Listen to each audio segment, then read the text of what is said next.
Hello ළමයි. ඉතින් කොහොමද ඔයාලට? අදත් යන්න මාත් එක්ක චුටි රවුමක්. එන්නකෝ බලන්න අපි කොහෙද යන්නේ කියලා. ඔන්න ඉතින් ඩඩාගේ දඩු මොනරට නැගලා අපි යන්නයි හදන්නේ. ඇත්තටම අද චුට්ටක් කොළඹින් පිට තමයි යන්නේ. ඉතින් අද පැන්ඩත් චුට්ටක් පිසි හින්දා මට හයිවේ බස් එකේ තමයි යන්න වෙන්නේ.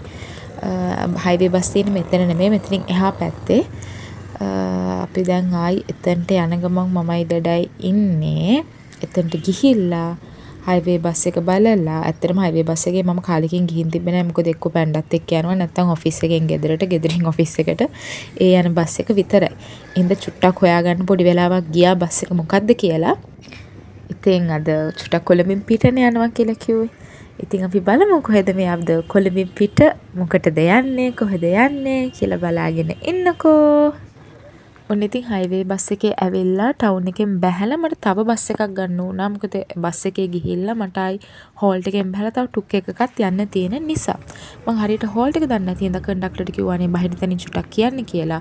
අනේ ඉතින් කන්ඩක්ටර් දෙයියනේ කියලා හෝල්ට් එකෙන් නවත්තලා බස් එකක් දාන්න ඔන්න මෙන්න තීදි කෑ ගැහුවා.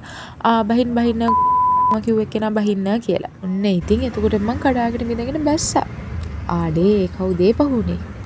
ඊට පස්සේ ඉතින් මම ටුක් එකක් දාගත්තා. ටුක් එකක් දාගෙන දැන් මේ අයියට ලොකේෂන් දාලා තියෙන්නේ. ආ තමයි ඉතින් මගේ ෆයිනල් ඩෙස්ටිනේෂන් එකට අද දවසේ මාව එක්කගෙන යන්නේ. බලමු අපිට කොච්චර දුර යන්න තියනවද කියලා. අනේ ඉතින් හොයාගෙන ඔන්න කොහොම හරි තැනට ආවා. අනේ අර අයියා නම් මාව හරියටම තැනින් බැස්සුවෙත් එයාටත් හරියටම ෂුවර් නෑ. එයා මගෙන් අහනවා මෙතනද බහින්න ඕනි කියලා. මම කො ලොකේෂන් දාලා තියෙන තැන හරිනම් මෙතන වෙන්න ඕනි කියලා. බැහැලා ආවත් හරි මෙතන කවුරුත් හිටියේ නැහැ. මට ඉඳ ගන්නවත් තැනක් තිබ්බේ නැහැ. වීඩියෝ එකට පේන්නේ නැති වුණාට මෙතන මාර අවුවක් තිබ්බේ. මාරම අවුවයි. හැබැයි හරිම ලස්සන පරිසරයක්, මාරම ලස්සන වටපිටාවක්. මේක ඉස්කෝලයක්. ඉතින් මං අද ආවේ ලොකු වැඩකට. වැඩේ මොකද්ද කියලා මං ඊළඟ vlog එකකින් කියන්න. ඔන්න ඉතින් මම තමයි ඉස්සෙල්ලාම ඇවිල්ලා තිබ්බේ. මෙතන මාර අවුවයි. මේ ගහ තිබ්බ හින්දා ටිකක් ෂේප්. මං ඉතින් අනිත් අය එනකන් මෙතන වටපිටාවේ සිරි නරඹ හිටියා. ඉස්කෝලේ ළමයි ටිකකුත් හිටියා. ඉතින් ඒ කාලේ මතක් කර ඒ ළමයි දිහා බල හිටියා. ඔන්න ඉතින් ඔහොම ඉදී අපේ සෙට් එක ආවා. දැන් ඉතින් වැඩ පටන් ගන්න තමයි තියෙන්නේ. ඔය ඉතින් අපේ වැඩ යන අතරතුර තමයි මම තාම ඔයගලන්ට කියන්නේ නැහැ මොකක්ද මේක කියලා. මොකද මේක මට ගොඩාක් විශේෂ දෙයක්. මට මේක ගොඩාක් ලොකු දෙයක්. ඒ හින්දා එකපාර කියන එක හරි නෑනේ. ඒ හින්දා වැඩේ වෙන ගමන් වෙන අතරතුර මම ඉස්සරහා vlog වලින් ඔයගලන්ට කියන්නම් මොකද්ද මේ වැඩේ කියලා. ඔන්න ඉතින් එතන වැඩ ටික ඉවර කරලා මං ආයි කොළඹට ආවා. මොකද අපේ බාස්කට්බෝල් ටීම් එකේ නංගි කෙනෙක්ගේ ෆෙයාවෙල් එකක් තිබ්බා. ඉතින් ඒ හින්දා මට ආයි හෙඩ් ඔෆිස් එකට එන්න වුණා. ඉතින් එළියට බහිද්දි මාර වැස්සක් තිබ්බ දෙයියනේ කියලා මම බහින්න හෝල්ට් එකකට කලින් තමයි මේ වැස්ස පටන් ගත්තේ. වහිනවා ඉවරයක් නැහැ.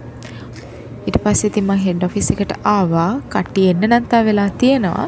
මං චුට්ටක් කලින් ආවේ. ඒ නිසා කට්ටිය එනකන් ඉතින් මම මෙතනට වෙලා හිටියා.